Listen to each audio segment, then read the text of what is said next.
ঈদ উল আজহার প্রধান আকর্ষণ আমরা জানি যে আমরা পশু কুরবানি করি, তার আগে পশু আমরা ক্রয় করি। আপনারা জানেন যে এই ঈদ উল আজহাকে কেন্দ্র করে ইতিমধ্যেই শহরে এবং রাজধানী এবং বিভিন্ন শহরগুলোতে পশুর হাট জমে উঠেছে। মানুষের এই কেনাকাটাকে নিরবচ্ছিন্ন করা, সেখানে পর্যাপ্ত নিরাপত্তা ব্যবস্থা গ্রহণ করা হয়েছে। ওখানে যাতে কোনো মলম পার্টি, অজ্ঞান পার্টি, চুরি, ছিনতাই এই সমস্ত অপরাধ যাতে না হয় প্রতিরোধে র্যাব সার্বক্ষণিক নজরদারি করছে এবং পর্যাপ্ত ফোর্স মোতায়েন করা হয়েছে। আপনারা জানেন যে গরুর হাটে অনেক সময় শোনা যায় যে জাল টাকা। এই জাল টাকা শনাক্তকরণের জন্য ওখানে র্যাবের যে প্রত্যেকটা বুথ রয়েছে সেখানে কিন্তু ডিভাইস রয়েছে, শনাক্তকরণের ডিভাইস রয়েছে জাল টাকা। তা আমি আপনাদের মাধ্যমে যারা গরুর হাটগুলোতে কেনাবেচা করছে এবং বিশেষ করে আমি বলবো যে যারা আমাদের কৃষক সারা বছর অনেক কষ্ট করে, অনেক পরিশ্রম করে যারা এই কুরবানির পশুকে যারা পরিপালন করেছে, তারা যেন অত্যন্ত সতর্ক থাকে, যেন এরকম কারোর কোনো এই যে মলম পার্টি, অজ্ঞান পার্টি এই সমস্ত কোনো চক্রের যেন খপ্পরে না পড়ে আমি আপনাদের মাধ্যমে তাদেরকে জানাতে চাই, তাদেরকে সতর্ক করছি। এবং যদি জাল টাকার কোনো থাকে সেটা যেন ওখানে যে র্যাবের বুথ আছে সেখানে যেন সাথে সাথে যোগাযোগ করে। আপনারা জানেন যে আমরা এই ধরনের উৎসব যখন হয় তখন নারীর টানে অথবা পরিবারের সদস্যদের সাথে এই আনন্দ ভাগাভাগি করার জন্য আমরা গ্রামের বাড়িতে ছুটে যাই। আমরা প্রত্যেকটা যেখানে আপনার লঞ্চ ঘাট রয়েছে, বাস টার্মিনাল রয়েছে, রেল স্টেশনে আমরা ওখানে পর্যাপ্ত ব্যবস্থা রেখেছি যাতে করে ওখানে যারা ঘরমুখী সাধারণ মানুষ তারা যেন কোনো সমস্যা না পড়ে। আপনারা জানেন যে টিকিট কালোবাজারি এটা প্রতিরোধে ইতিমধ্যেই আমাদের র্যাব অভিযান করেছে এবং গত পরশুদিন আমার এই টিকিট কালোবাজারির সাথে সংঘবদ্ধ একটা দলকে র্যাব গ্রেফতার করেছে 10 জনে।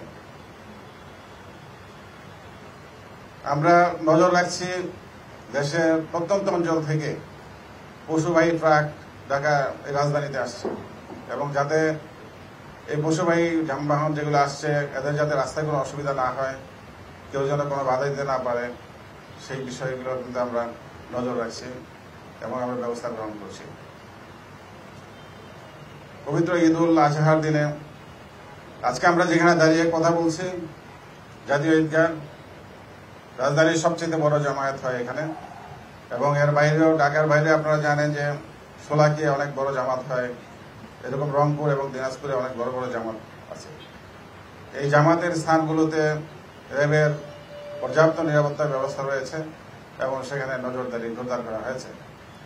এই জায়গাগুলোতে আমরা ওয়াচ টাওয়ার স্থাপন করেছি, সার্বক্ষণিক কন্ট্রোল রুম রয়েছে, আমাদের সার্বক্ষণিক মনিটরিং করার জন্য আমাদের র্যাব সদর দপ্তর থেকেও কিন্তু কন্ট্রোল রুমে স্থাপন করে তাদের সাথে যোগাযোগ রক্ষা করা হচ্ছে। আপনি জানেন যে এই কুরবানির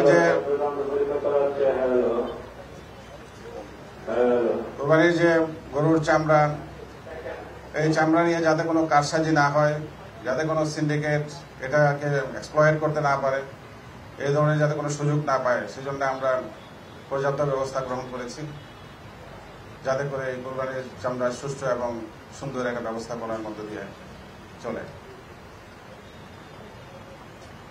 আমরা যথেষ্ট সতর্ক রয়েছি, আমাদের গোয়েন্দা নজরদারি জোরদার করা হয়েছে। আমাদের কাছে এখনো পর্যন্ত এই ঈদকে কেন্দ্র করে সুনির্দিষ্ট কোনো আপনার হামলা অথবা কোনো রকমের কোনো নাশকতার কোনো সুনির্দিষ্ট কোনো তথ্য আমাদের কাছে নেই। বাট স্টিল আমরা এই ধরনের আশঙ্কাকে উড়িয়ে দেই না, এটা মাথায় রেখেই, এটা বিবেচনায় রেখেই আমরা আমাদের নিরাপত্তা পরিকল্পনা প্রস্তুত করেছি এবং আমরা সতর্ক রয়েছি, সচেতন রয়েছি। আপনারা জানেন যে র্যাবের ডগ স্কোয়াড রয়েছে কম ডিসপোজাল ইউনিট, এবং শুধু তাই না, কুইক রেসপন্সের জন্য আমরা র্যাবের 2টো হেলিকপ্টারকেও প্রস্তুত রেখেছি। সো যে কোনো ধরনের এই ধরনের কোনো নাশকতা বা এই ধরনের কোনো হামলা আমরা প্রতিরোধ করতে প্রস্তুত রয়েছে।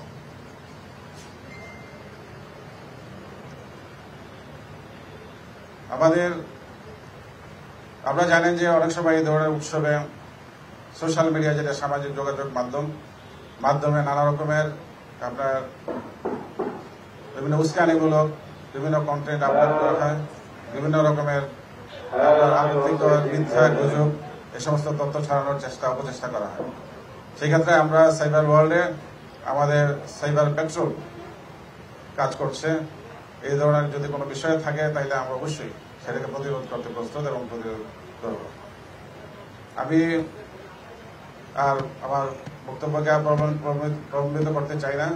আমি আবারও আপনাদেরকে পবিত্র ঈদুল আজহার অনেক অনেক শুভেচ্ছা এবং অভিনন্দন জানিয়ে আমরা খুব সুন্দর এবং উৎসব মুখর পরিবেশে আমরা এই পবিত্র ঈদুল আজহা উদযাপন করব, এই কামনা করে সবাইকে ধন্যবাদ জানিয়ে আবারও আন্তরিক শুভেচ্ছা জানিয়ে অভিনন্দন জানিয়ে আমি আমার বক্তব্য শেষ করছি। জয় বাংলা, বাংলাদেশ চিরজীবী হোক। ধন্যবাদ সবাই। মাননীয় ডিজি, আপনারা এই ঈদ কেন্দ্রিক সব ধরনের নিরাপত্তা সবসময় নিয়ে থাকেন, তারপরও ঘুরে ফিরে সেই শোলাকিয়া জঙ্গি হামলার বিষয়টি ঈদ জামাত আসলেই মানুষের মাথায় চেপে বসে। আপনারা নিরাপত্তা নিচ্ছেন, আপনি একটু আগে বললেন জঙ্গিদের বিষয়ে আপনারা কাজ করছেন। আমার প্রশ্ন হলো যে এই ধরনের হামলা আর মানুষ দেখবে না, সেটা কি আপনারা বলতে পারেন? সেই সময় কি এসেছে? না, আপনি যেটা বলছেন যে আমি আমার বক্তব্যেও কিন্তু এই কথাটাই বলেছি যে আমাদের কাছে সুনির্দিষ্ট কোনো তথ্য নাই যে এই ধরনের কোনো হামলা বা এই ধরনের কোনো নাশকতা হবে। আমরা কিন্তু বলছি কোনো সুনির্দিষ্ট তথ্য নাই। বাট আমি ইভেন দেন যদি এরকম কোনো কিছু হয়, আবার আমি বলছি যে আমরা একদমই প্রস্তুত আছি। আমরা এই ধরনের যে কোনো ঘটনা আমরা প্রতিহত করতে প্রস্তুত। এবং আপনি জানেন যে মাননীয় প্রধানমন্ত্রী র্যাবের যে সক্ষমতা বৃদ্ধি করেছেন। আমি বলবো যে র্যাব হচ্ছে এখন একটা ত্রিমাত্রিক আপনার একটা এলিট ফোর্স। সো আমাদেরকে উই আর ওয়েল ইকুইপড। আমাদের আপনি বলেন যে জলে, স্থলে এবং ইভেন আপনার আকাশেও কিন্তু আমাদের সক্ষমতা রয়েছে। আমি যেটা বলছি যে কুইক রেসপন্স করার জন্য কিন্তু আমাদের দুটা হেলিকপ্টারও রয়েছে এবং এটাকে স্ট্যান্ড বাই রাখা হয়েছে। So we are capable enough. ইনশাল্লাহ, I can assure you there will be no incident. Thank you. কোনো জঙ্গি হামলার কোনো শক্তি সামর্থ্য এখন কি আছে কিনা বাংলাদেশে? আপনি যেটা বলছেন যেটা তো আমরা সেটা কন্টিনিউয়াস করে যাচ্ছি এই কাজটা, যে জঙ্গি এবং সন্ত্রাস যে দমনের জন্য এটা আমাদের কন্টিনিউয়াস কাজ, এটা চলমান কাজ, প্রক্রিয়া চলছে। আপনারা দেখেন মাঝে মধ্যে অ্যারেস্ট হচ্ছে, এটা আমাদের কন্টিনিউয়াস কাজ, আমরা নজর রাখছি। Thank you very much. Thank you.